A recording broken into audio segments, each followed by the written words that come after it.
ProBraise, des stations de recherche en agriculture biologique de la Chambre d'agriculture de Bretagne. Épisode 1.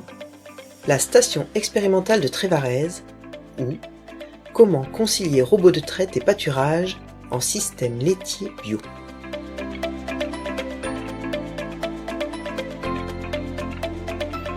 En Bretagne, l'élevage laitier bio est souvent synonyme de pâturage. Mais une révolution silencieuse est en marche, les robots de traite. Plus de souplesse, moins de contraintes physiques, cette technologie attire. Mais signe-t-elle la fin de l'herbe au menu des vaches ? Immersion dans une expérience unique menée en Centre-Bretagne pour décrypter l'avenir.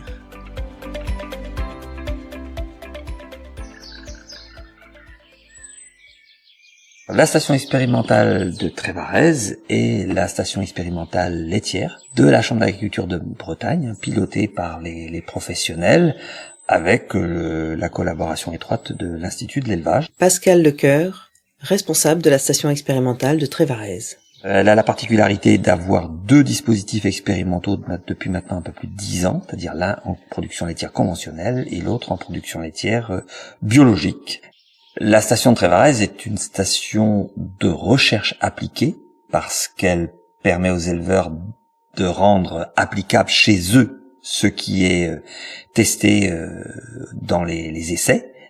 Et donc, un des essais emblématiques de Trévarez ces dernières années, ça a été l'essai robot et pâturage pour pouvoir continuer à pâturer, à avoir un coût alimentaire performant, tout en ayant un outil de traite robotisé. En 2012, un robot de traite est installé à Trévarez, avec une singulière particularité, il est mobile. Le robot est sur une remorque type bétaillère pour être déplacé, et la remorque tank qui accueille donc le lait produit est elle aussi sur une remorque. Ludovic Lagadec, technicien en charge de la partie bio de la station. Ces deux remorques sont déplacées en général donc de mars à avril sur un site d'été, donc qui accueille les animaux durant la saison printemps, été, voire automne, donc 6 à 7 mois dans l'année. Il y a vraiment deux installations sur le site de Trévarez. Une partie hivernale qui est dans le bâtiment et la partie estivale qui est à l'extérieur, mais avec un aménagement quand même en dur pour accueillir l'eau, l'électricité, tout le fonctionnement en fait d'un robot à l'extérieur. Il faut savoir que le robot, il est classique, il est juste posé sur une remorque qui est déplaçable.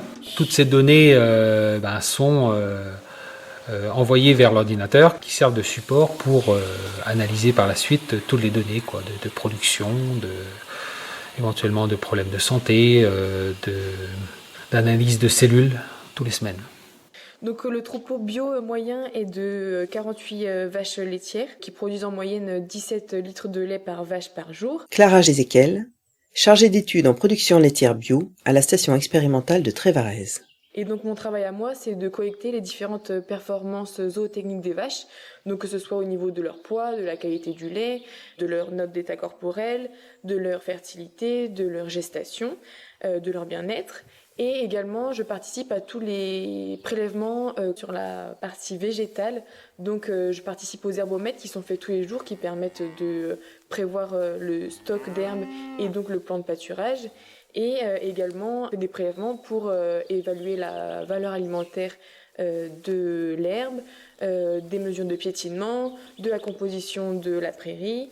Donc l'objectif de toutes ces mesures, c'est d'étudier l'impact de l'essai, donc de ce qu'on met en œuvre, du protocole, sur que ce soit l'animal et le végétal. Le but, c'est que ce soit un gain autant pour l'animal que pour la partie végétale.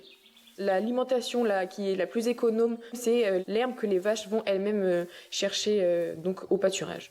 Donc le but, c'est de ne pas trop détériorer nos prairies pour que les vaches aient toujours accès à une ressource alimentaire. Sur ce site d'été, on a donc 100% de l'alimentation est à base d'herbes pâturées et on part pour une saison en général de 6 à 7 mois uniquement de l'herbe pâturée pour ces animaux-là. Et durant l'hiver, on est une alimentation à base de fourrage conservé, donc essentiellement de 2/3 d'ensilage d'herbe, on fait un peu d'ensilage de maïs et donc des propres concentrés qu'on apporte à la ration durant l'hiver aussi, qui est produit sur la station, donc des mélanges céréaliers notamment. Pendant ces 12 années d'expérimentation, de 2012 à 2024, sur le robot et pâturage du troupeau bio, beaucoup de choses ont été testées et certaines pratiques ont été amenées à évoluer. Ludovic Lagadec et Clara Gézéquel nous expliquent. On a commencé par déjà la mobilité. Ensuite, on a regardé la circulation des animaux, donc avec 2 paddocks, éventuellement avec 3 paddocks jour. Après, on a vu les effets. On a regardé aussi l'apport de concentré ou pas durant la période été, ou voire la période bâtiment. À l'intérieur de ça, on teste aussi durant l'hiver différents lots, notamment le pâturage hivernal. Donc un lot témoin, un lot XP. Le lot XP, bien sûr, il y a une partie des vaches qui sortent durant tout l'hiver. Alors on a testé aussi des petites choses comme l'apport ou pas de concentré plus riche ou pas, voilà, sur l'effet sur les animaux, sur la santé, sur les taux, sur la production.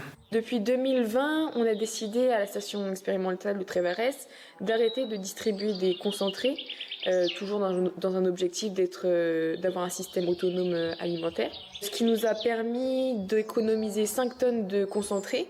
Et cependant, donc depuis 5 ans maintenant, on n'a pas vu de différence au niveau de la fréquentation de la traite qui est toujours de 1,6 par jour et par vache, ni au niveau de la production laitière qui reste à 17 litres par vache et par jour. C'est une économie non négligeable.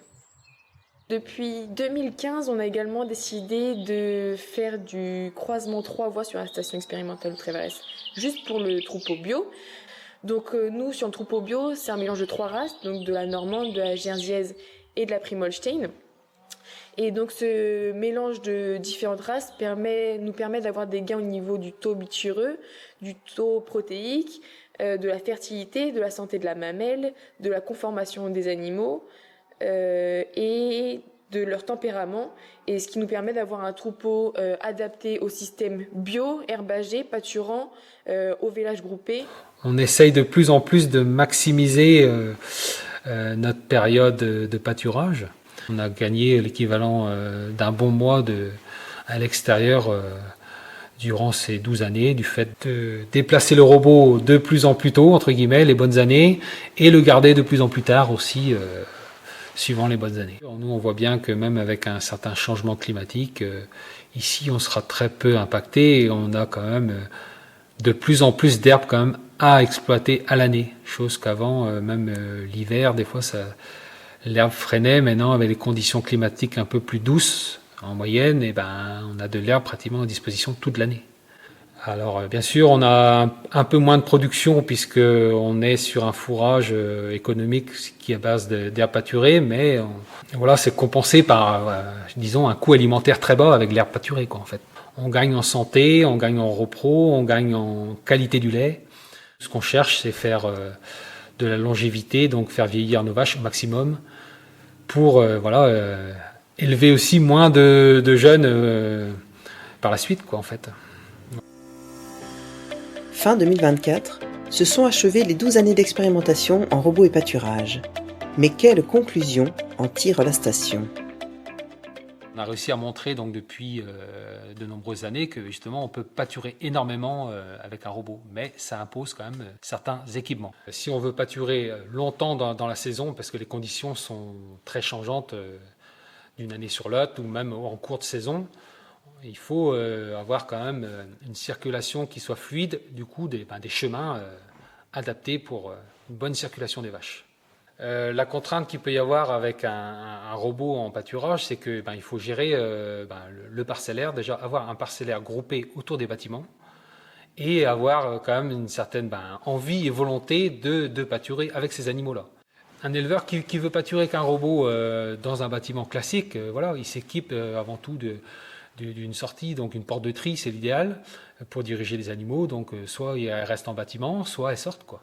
Bien sûr, on peut perdre éventuellement un petit peu de lait à certaines périodes, mais on sait que le fourrage le plus économique, c'est l'herbe pâturée. Donc on a tout intérêt à valoriser cette herbe-là, notamment au printemps, voire quasiment toute l'année en bio, pour conserver justement une grande autonomie. Pour moi, le fait d'inclure du pâturage ne complique pas spécialement le travail de l'éleveur. C'est une autre organisation. Au lieu de, disons, démarrer un tracteur et recharger une mélangeuse ou donner du maïs ou de l'herbe, peu importe, de l'herbe conservée, et ce temps-là est consacré à l'extérieur pour gérer les clôtures, gérer le parcellaire, pour la circulation de ces vaches, quoi. Aujourd'hui, après 12 années d'expérimentation robot et pâturage, malgré l'évolution du climat qui amène aussi plus d'à-coups, notamment en été, il est possible d'avoir plus de la moitié de l'alimentation annuelle des vaches laitières avec du pâturage dans une situation de 40 à 50 arts de pâturage par vache, et d'assurer une production laitière de qualité avec un robot de traite en agriculture biologique.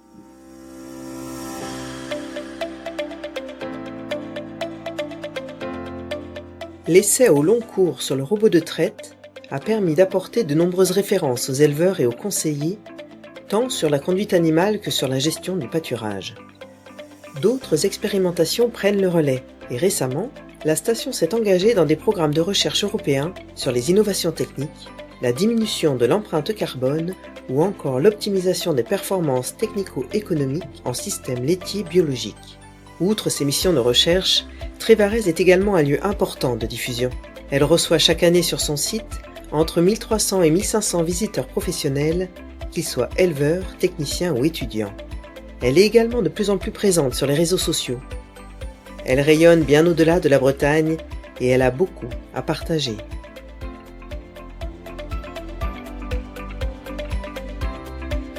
C'était la station expérimentale de Trévarez ou comment concilier robot de traite et pâturage en système laitier bio. Rendez-vous pour le prochain épisode à Kerguéhennec dans le Morbihan. Nous y découvrirons les recherches menées par la station expérimentale sur les grandes cultures biologiques pour relever le défi de la performance et des nouveaux enjeux qui se posent à l'agriculture.